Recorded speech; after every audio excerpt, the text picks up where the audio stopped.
magiging ninang ngayong umaga ito ang kapitbahay natin dito sa San Andres Bukid, ang kaagapay ni Ome sa lungsod ng Maynila, Vice Mayor Chief Atienza.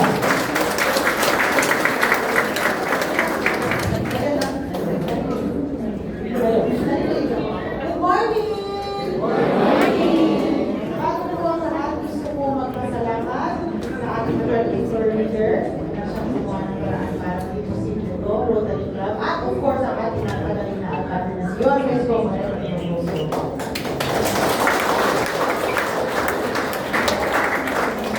Ikakasalamat ang masasabi ko lang, mahalin niyo ang isa't isa. Isama niyo ang Panginoon sa inyong dahil hindi madali magkaroon ng asawa. Pero, pag mas mahal niyo ang Panginoon kaysa sa inyong asawa, kahit pa paano, magiging mas madali ang lahat. But nevertheless, nandito ako para bigay ang mikropono sa isang tao na alam kong mahal na mahal niya ang kanyang asawa. In fact, ilang taon na 26. Yan. Dati lang tayo na 26 years na siyang in love sa kanyang asawa. At ito, mas magaling magsalita sa inyo ay ang ating alcalde tungkol sa pag-ibigan. Kaya hindi ko natatagalan. Yorme, Isko,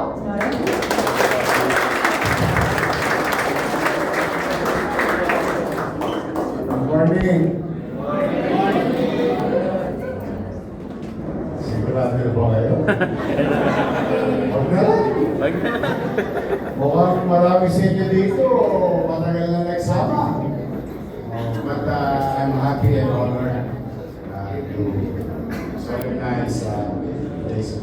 Sino first time dito sa Federal Presidents? Malamig ka na. Imagine mo, katulad yun, asawa. Well, of course, iba sa inyo may anak na, yung iba naman sa inyo nagbabalak pa, yung iba naman atrasado na. Delayed. But, di ba, isa sa unang pangarap ng mag-asawa, ang magkaroon ng sariling masisilungan. Tama ba? Pero imagine mo na isang araw, habang buhay ka nangungupahan, isang araw, habang buhay ka nakikipisa o nakikitusok ng lupa na may lupa, tapos ito sila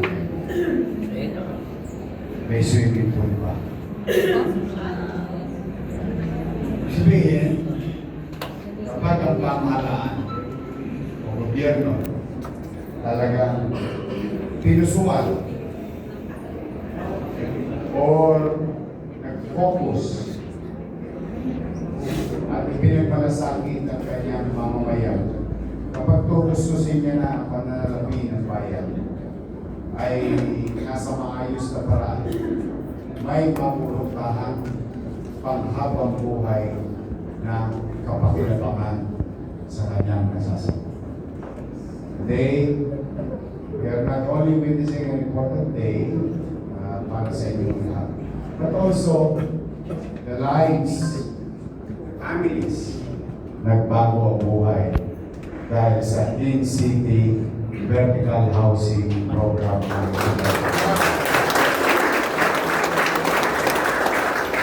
Noong sa araw, kailangan break na namin yung additional.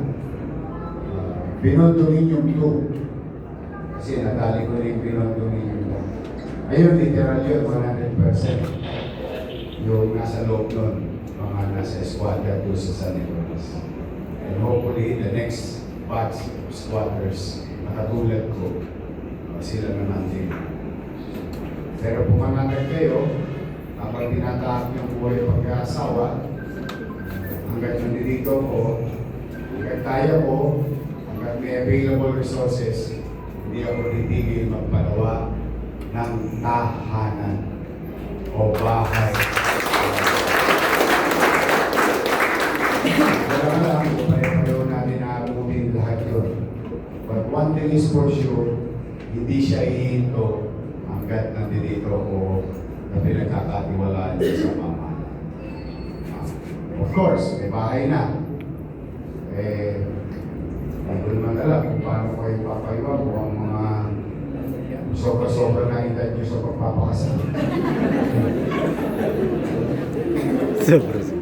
Sige, matagal na kayo halos nagsama.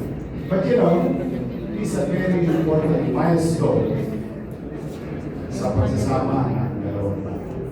Ang tayo magpapasaloob sa mga alituntunin ng pamahalaan bilang mag-asawa.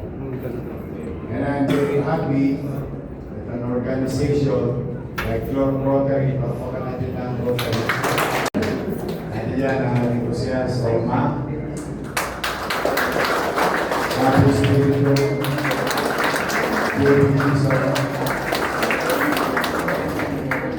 ito, pinatapa. Ang 1950s. Che Borneo, Mon Napango, ating Vice Mayor, I'm honored today sa maraming garangan. Pero bago ko ituloy, ganito, pag sinimulan ko ito, wala pa ito 5 minuto. Sakal na kayo, ay kasal na kayo. Magkahabang buhay na ito. Ba't yun naman sabi ni Chief, yung guys kanina, ako daw ay 26 years nang kasal. Alam niyo ba, ilang taon kaming mag-shot up? Ex-girlfriend ko na naging misis ko. One guess. Walang tamang sagot, walang malisay. Ilan daw kami mag-shot up? 20. Sobrang din ako. 5 years old pala, may shot up. 15. 5. 7. Kanya ilan daw kami mag-shot up? Isang buwan.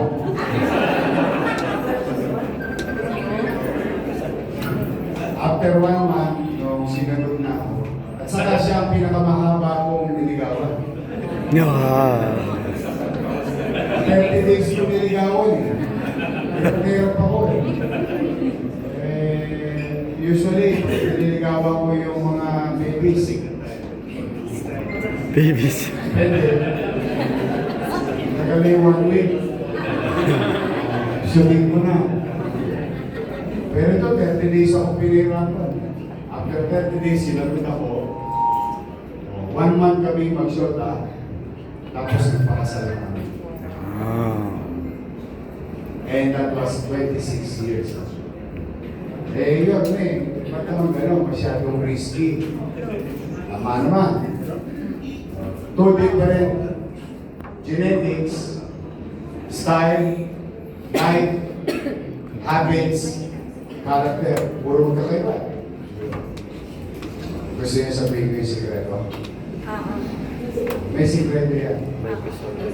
Practice ko yung 2 rules. First rule, wife is always right.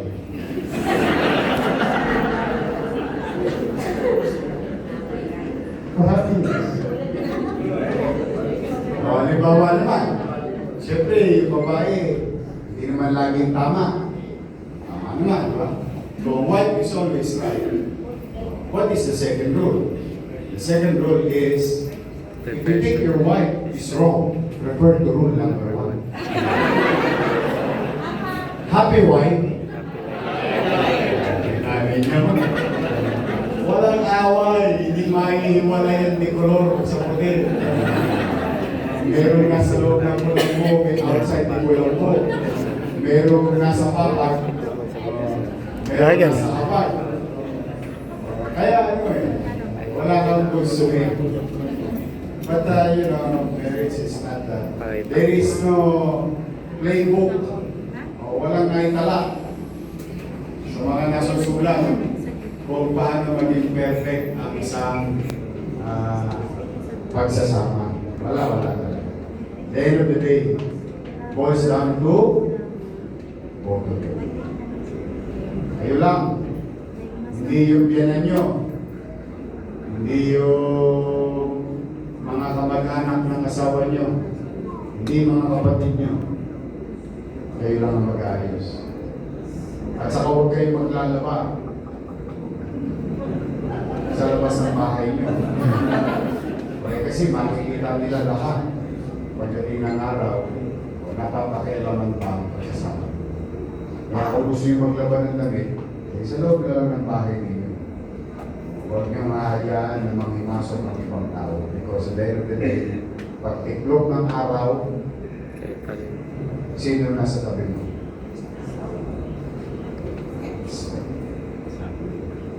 Exactly. Always.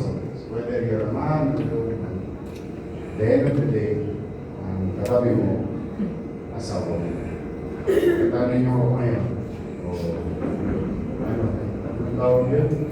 Hindi ako mapagkakatulog. Tatlong araw na akong binata Pero pa ngayon, pagka matanda ka na, sa pag-asawa, hinahanap-hanap mo yung amoy. Amoy melon.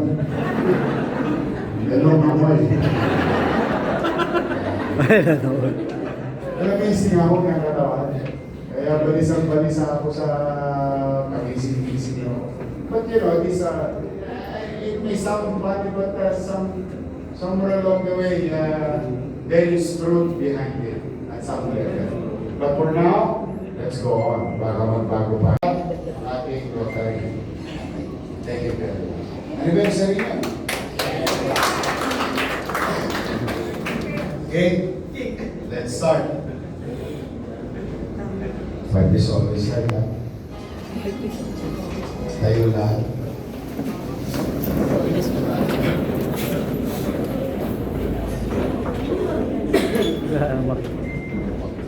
Ngayong araw na ito ay sasaksiyan natin ang pag-iisang dibdib ng mga nagmamahalang nasa ating harapan. At ipanalangin natin na habang tinatahak nila ang buhay mag-asawa, ang pagsasama nila ay lalong magiging matatag at makabuluhan. Nais kong ipaunawa sa lahat ng naparito na ang kasal sa punong lungsod ay legal at mabisa. Hindi kayo maaaring paghiwalayin ng sinuman. Mga lalaki, bukal ba sa inyong kalooban ang inyong pagparito upang makaisang dibdib ang inyong minamahal na paglilingkuran habang buhay?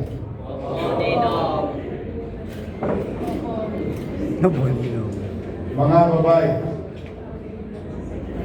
bukal ba sa inyong kalooban ang inyong pagparito upang makaisang dibdib ang inyong minamahal na inyong paglilingkuran habang buhay? Kayo bang lahat ay nagmamahalan?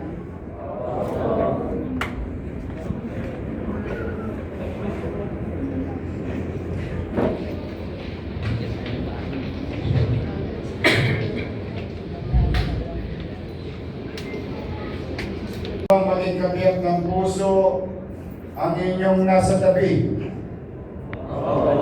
na inyong mamahalin na lisunod sa ating batas at alituntunin ng ating pamahalaan. Nakahanda ba kayong paglingkuran ang inyong kabiyak habang buhay bilang asawa niyo? Kayo naman mga babae, tinatanggap niyo ba na maging kabiyak ng puso ang nasa inyong tabi na inyong mamahalin at lisunod sa batas at alituntunin ng ating pamahalaan? Handa ba kayong ibigay ang iyong sarili sa Kanya bilang asawa niyo? Paglilingkuran niyo ba siya at mamahalin at ang inyong magiging mga anak? Ngayon, ang gagawin natin ay pagsusuot ng singsing. Lalaki. Sambitin ang pangalan ng babae. Meron din. Bagay yung magiging pangalan siya. Kaya tayo ang magiging pangalan. Kaya wala ka ulitin nyo yan. Ulitin ko. Sambitin ang pangalan ng babae. Kailanman ay hindi kita pagtataksilan. Suot mo ang sisig na ito. Tanda ng ating pag-ibig. Mula sa araw na ito.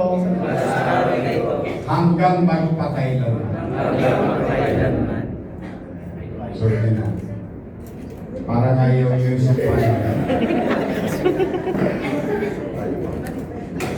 Okay? Susunod naman na magsusot ng sisig ay mga babae at sumunod sa akin.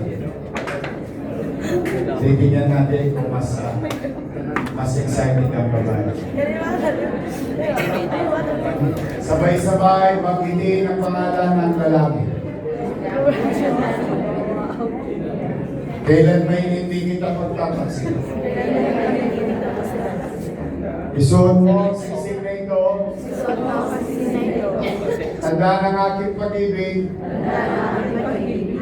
Mula sa araw na ito. Tingnan nyo nga sa mata. Hanggang magpakailanman.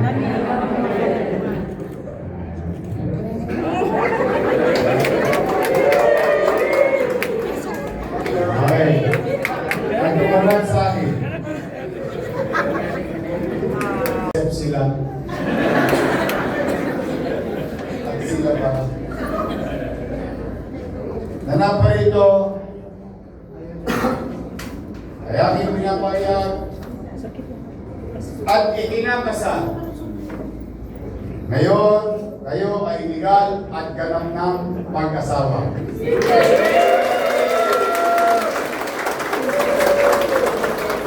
Maghanap na sa mga kapot. Kaya mo na.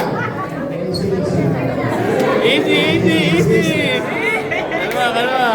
Kalma. Sasabay-sabay tayo magtuklawan. 1, 2, 3.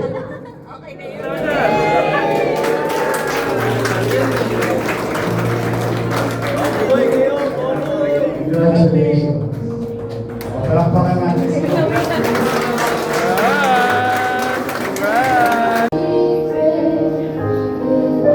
Congrats.